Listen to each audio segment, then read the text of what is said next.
Chapter 1. C.O.L.A. All the men of my counsel hate me. Those I love have turned against me. Job 19:19. Do you know what it feels like to be raped? I do. Do you know how it feels to think a man is really interested in you only to be tricked? I do. I was a thick chick, a Christian girl, the daughter of a pastor, but I had very low self-esteem. I think I was a bit too sheltered as a child. Wasn't allowed to take part in certain type of events because of my parents' beliefs. School dances were not a place my parents wanted to let me go. I began lying in grade 7 so that I could feel like I belonged. I wanted to belong.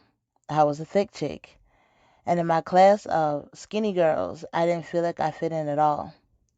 None of the guys would look my way, and I blamed myself. My weight. At age 12 years old, I started starving myself to look thinner. Nothing seemed to work. I wasn't getting the attention that I wanted. Be careful what you wish for is a saying I should have paid more attention to. May 2003. I was in grade 8 and I was 14 at the time. A group of guys noticed me. A group of guys raped me. They took my virginity and left me with scars. I've lived this long to be able to share my story. This is C.O.L.A's story. This is me. Fumes were everywhere. The fumes from the different hairsprays were giving me a headache, and as I sat and waited for my aunt to start my hair, the salon was noisy, TV playing, loud chatter from the barber shop, hair dryer going off. It was overwhelming. We had been waiting for hours. Since we were family, it meant we got our hair done after all the other appointments. I should have been used to it by now, but today, I just couldn't take it. I was forced to leave the shop in search of some fresh air to clear my head. Outside, the sun shined and the air was so refreshing. I walked to the convenience store 2 stores down from the shop and passed a group of men standing on the outside. One man looked at me and smiled. I smiled back, then disappeared into the store to buy a patty. As soon as I left the convenience store, he tried to strike up a conversation with me. Although my mother often said not to talk to strangers, I was flattered by his interest and figured it was harmless. Our little chat was completely innocent, right? He asked me my name, my age, 14, where I lived, and said, "You're so beautiful. You don't look your age." I was wearing a denim skirt with a split in the front, a purple vest with a white shirt underneath. I didn't think nothing of my outfit, but his comment made me feel kind of special. He smiled. Things felt less awkward. He seemed cool, charming, and actually interested. Told me his name was Quams. He was 18 and lived in the area. The shop was boring, my head was hurting, and I was enjoying the fresh air. He asked if I wanted to go for a walk to the park up the street. I'm thinking, sure, why not? As I began to walk, another guy walked up beside me. Wait, where's the other guy? Where's Quams? I recognized this new guy from the group. Hey, I'm Ben. I know you were just talking to my friend Quams, but I really like to chill with you instead, if that's cool. You have such a cute face and you look good. Thank you. I mean, he's tall, cute, light-skinned. So I said, okay, I just gotta let my auntie know that I'm going for a walk. I walked back to the shop and let her know, then left with Ben. We managed to keep a conversation going as we walked up the street to the park. Age, relationship, status, name. But my head was hurting too much for me to focus on the details of the conversation. All I heard was he's single, and all he heard was that I was a pastor's daughter. The fresh air was good for me. For the first time that day, I felt my head slowly lifting. He said, most pastor daughters are freaks. I replied, maybe so, but that ain't me. I was a virgin. I hadn't done anything sexual. We finally came to a stop at a more secluded area of the park. closer to my aunt's shop. He asked for my number. I gave it. Then he started to tease me about being such a innocent Christian girl. You need to live a little, girl. What do you do for fun? Just church? You need to experience some fun for a change. I wasn't sure what he meant, so I asked, what kind of fun? He says, have you ever given brains before? No, what's that? I can show you. You want to try it? No. Why not? You don't know what it is. Just try it, please. I want to leave now. I'll bring you back once you do what I ask you to do. Just try it. I know you'll like it. Can we leave, please? Just try it once. Once, and I'll bring you back. I promise. So I began. No, I'm thinking, girl, just run. I don't even know where I'm at. Don't got no clue why I didn't just run away. I stayed. He tried to coach me through it. This feels so wrong. I don't like it. Frustrated, I stopped. We was in a public place and people were coming. My saving grace. Thinking, how could I have done such a thing like that? That was so awful. I never want to do that again. I wasn't even clear on what I was doing or that I was giving oral sex. Probably from the lack of sex education I received. All I know is I needed to get back to my family. We left the park and headed back towards the shop. Just like he said. No harm done, right? I checked in with my aunt, and then we left again. This time we walked to a deserted spot where he led me down a set of stairs. Now I'm thinking, why did you leave again? This don't feel right. Don't know what made me think I should leave again. Maybe he wants to talk to you more privately. Or maybe he wants to kiss you without people looking. He likes you. He called you beautiful, and if it gets to be too much, just tell him you want to leave again, and he'll bring you right back, just like before. He had me sit on the steps, then said he'd be back. Peaceful. I wish my head could stop spinning. Next thing I know, there was a different man coming down the steps. I stood up to get a better look at him. He was caramel complexion, short, bald, and wore sunglasses. Before I fully registered what exactly was going on, his rough hands were all over me. Where the hell did he come from? Who is he? I didn't know who he was or where the hell he was from, but he handled me so roughly. He snatched my skirt, pulled my G-string to the side. Ouch! I heard it rip, but he kept going. I was so confused, but I managed to say, who are you? Stop! He didn't say a word. Seriously, where the hell did he come from? Where's Ben? He pushed me against the wall, and all I felt was the toughness of the concrete as my knees scratched against it. Ouch! I can't see anything with my face pressed against the hard surface. He had one hand on my back, one on my waist, as he pulled me from the wall and pushed me into a bent-over position. Instinctively, my hands reached out to the wall in front of me to brace my fall. Why is this happening? He seems to pause for a moment. I feel his dick against my ass, then, ah, ow! My thoughts are interrupted by the pain that followed. Ah! What is that? He inserts it and he begins to thrust with all his might. Stop, please. This hurts. Stop, please. I yelp in pain. I slipped and twisted my body while trying to stand to my feet. He pushed me back down, pulled me closer, and thrust harder and harder. Each thrust left me even more nauseated. I couldn't take any more. I'm going to be sick. Please just make it stop. It felt like forever, but he finally stopped.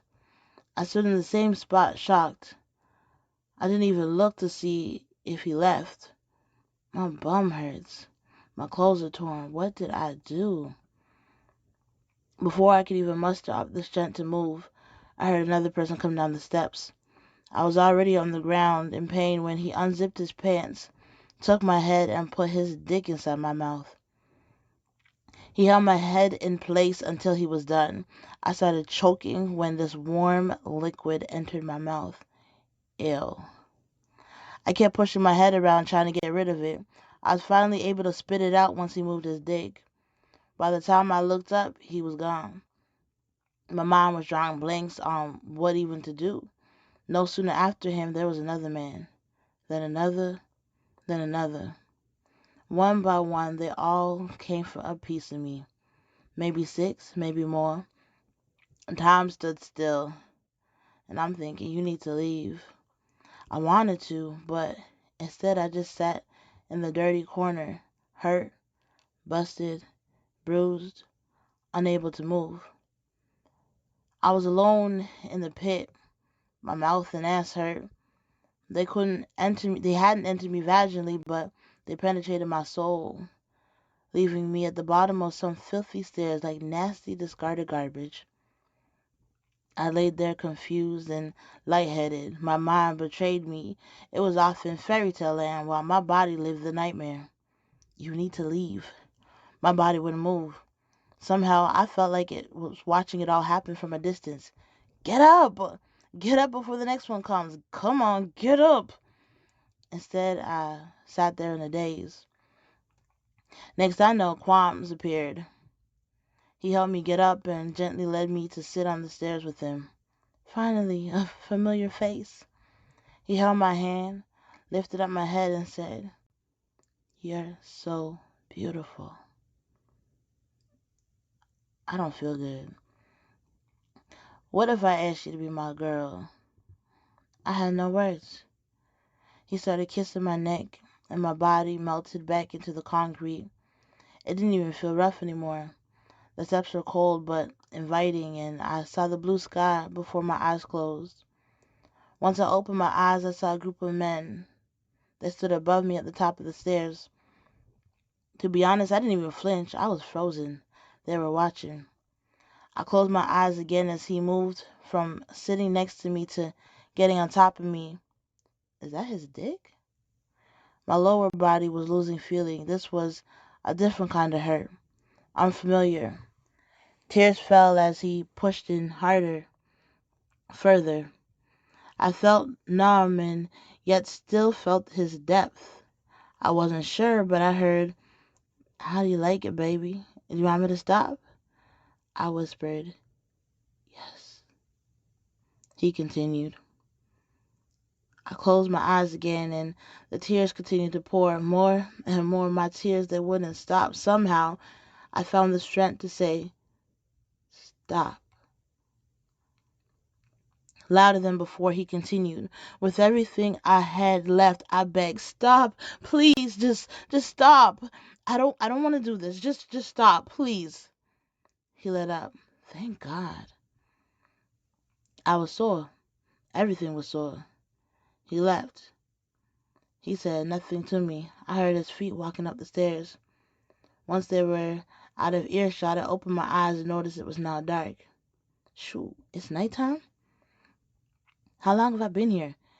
Get up, girl, get up. You can do it. Get up. I rolled into my stomach and used the steps to brace my arms as I attempted to stand up.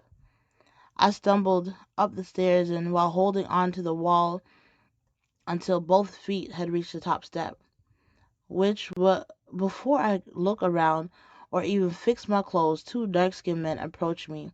I moved to the side and my way is blocked. One of them spoke and said, "I heard you can help us out. We want to get our dicks sucked." I replied, "I need to get back to the barber shop. Which way do I go?" All I knew was I was somewhere in Rexdale. I saw a great building beside me. Everything else was trees and grass. I didn't even get a chance to see anything else. They pulled me backwards. I pushed forward. In the end, they won.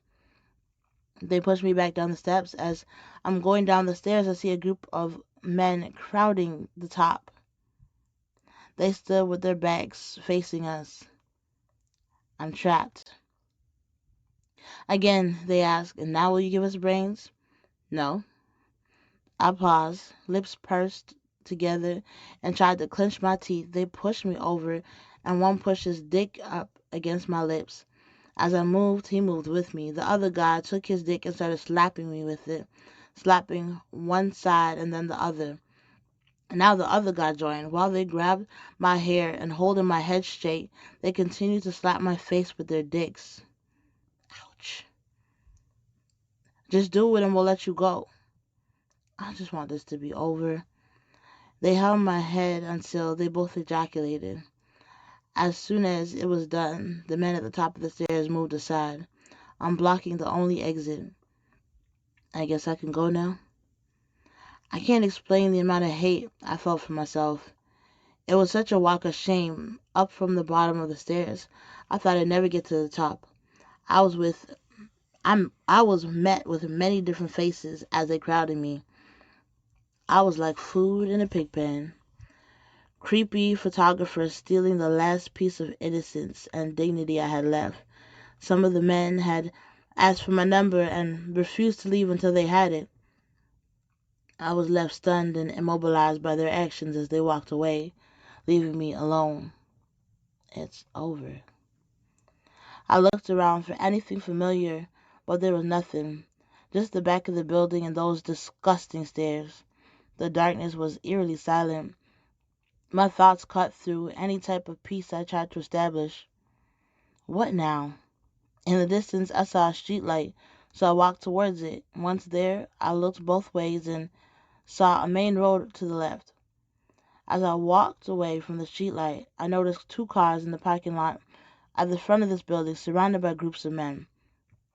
Lord, please, please don't tell me all of those guys were with me. No, no, no, no, no, no. That can't be. Okay, think. Think. Damn it, why can't you remember? I stood frozen in fear as one of the men approached me. Run. Run. Why won't you move? The closer he got, the more numb my body felt. I could have fainted if I wasn't so worried that I might not even wake up. Girl, it's Qualms. Hey, baby, you good?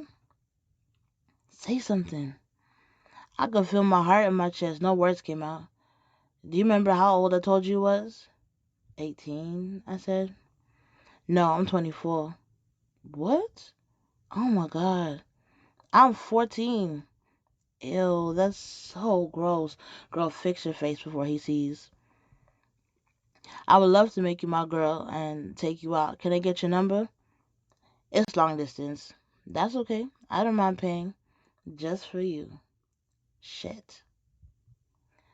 Physically, I was present, but absent in mind.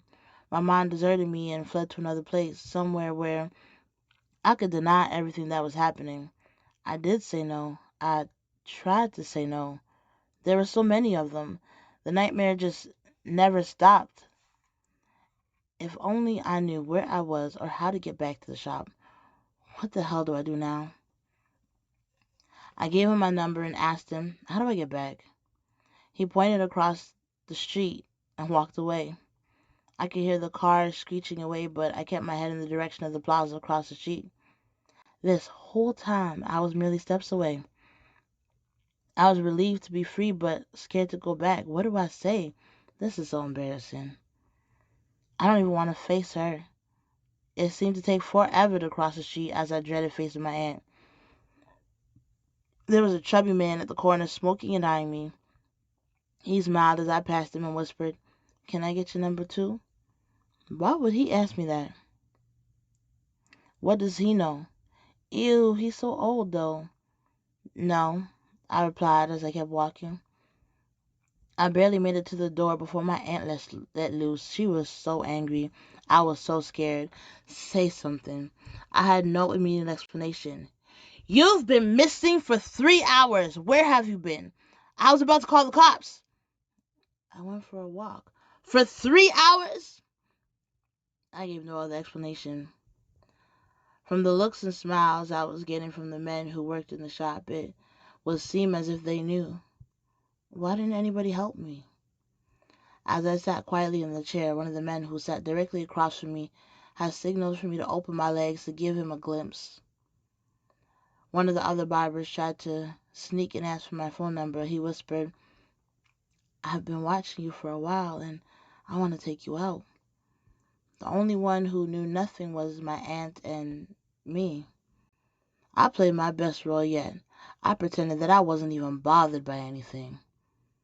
Take this to your grave. Say nothing. No turning back now.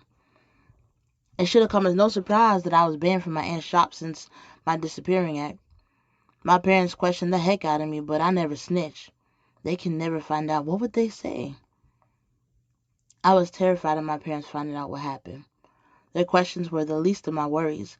I had to figure out how to act normal as possible because I couldn't sit properly. I was so sore. I had flashbacks as I saw the bruises, but the pain kept me from remembering most of what happened.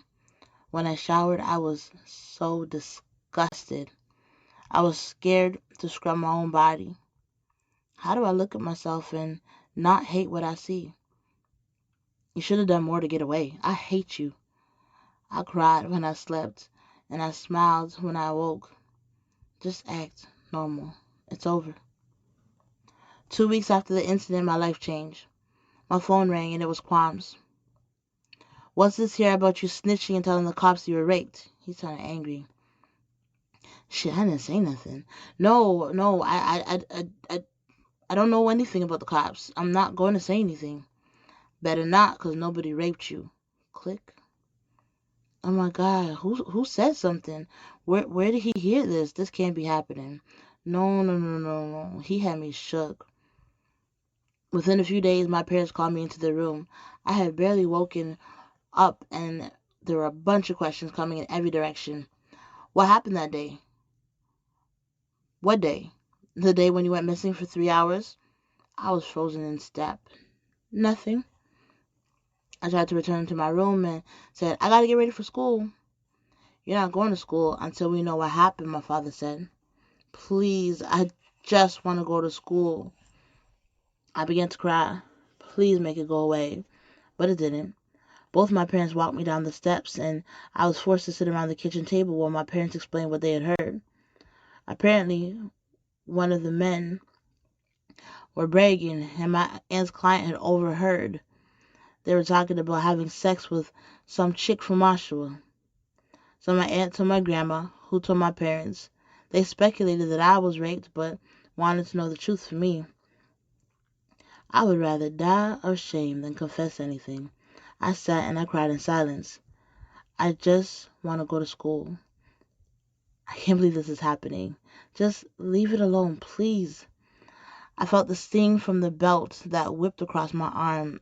Ah, I couldn't hear my own voice. My mouth was open and the cries were lost in translation as my ears adjusted to the anger of my father's voice.